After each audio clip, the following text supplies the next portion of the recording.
Adam, Ève, vous avez écouté le mensonge. À cause de cela, vous connaîtrez la peine et la sueur. Seigneur, nous avons fauté, pardonne-nous. Vous quitterez ce jardin, et tout. Ève, Nous avons désobéi. Vous avez goûté aux fruits défendus. La lumière du jardin ne vous appartient plus. Où irons-nous? Au-delà des portes, là vous apprendrez, et vous souffrirez. Tout t'appartient. Que ta volonté se fasse, même si mon cœur tremble. Donne-moi la force d'aimer jusqu'au bout. Jésus revient bientôt. Viens tel que tu es. Il va te changer. Il t'appelle. Demain sera trop tard. Viens maintenant, s'il te plaît. Ne passe pas cette vidéo. Je déclare sur ta vie, tu seras la tête et non la queue, tu seras en haut et non en bas, tu seras devant et non derrière. Au nom de Jésus-Christ, si tu crois, écris Amen. Dieu dit, à quoi sert à un homme de posséder le monde entier s'il perd son âme? Cela signifie que tu peux être très riche, avoir beaucoup d'argent, mais si tu n'as pas Jésus dans ta vie, tu n'as rien de véritable. Cherchez d'abord le royaume de Dieu et sa justice, et tout le reste vous sera donné par-dessus. Matthieu 6, verset 33. Cela signifie mettre Dieu en premier dans ta vie. Quand tu cherches sa volonté avant tout, il prend soin du reste. La Bible est divisée en deux parties. L'Ancien Testament qui a 39 livres et le Nouveau Testament qui en a 27. Ensemble, ça fait 66 livres en tout.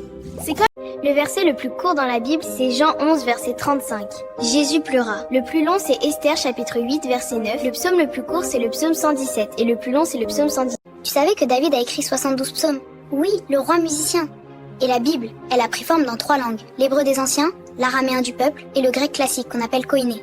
Tout ça. Tu savais que la Bible a mis environ 1500 ans à être écrite? Et qu'elle a été rédigée par plus de 40 personnes différentes. Des rois comme David, des apôtres comme Paul et Pierre. Pourtant, elles racontent tous le même. Jean 3,16. Car Dieu a tant aimé le monde qu'il a donné son Fils unique, afin que quiconque croit en lui ne périsse point, mais qu'il ait la vie éternelle. Écoutez mes amis, ici dans ce livre il y a une lumière plus forte que celle des vitrines, plus chaude que le soleil après la pluie. On y trouve la paix même au milieu du vacarme des taxis. Dieu ne regarde pas la taille.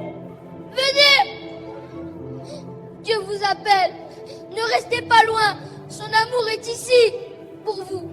Venez s'il vous plaît. Dieu nous appelle, même si on est petit. Il dit que votre lumière brille. Et aujourd'hui, je veux briller pour lui. Pas demain, pas quand je serai grand, maintenant. Parce que l'amour de Dieu est plus... Seigneur, vois cette personne fatiguée. Donne-lui la force, le repos pour son âme, renouvelle son corps et remplis son cœur de paix.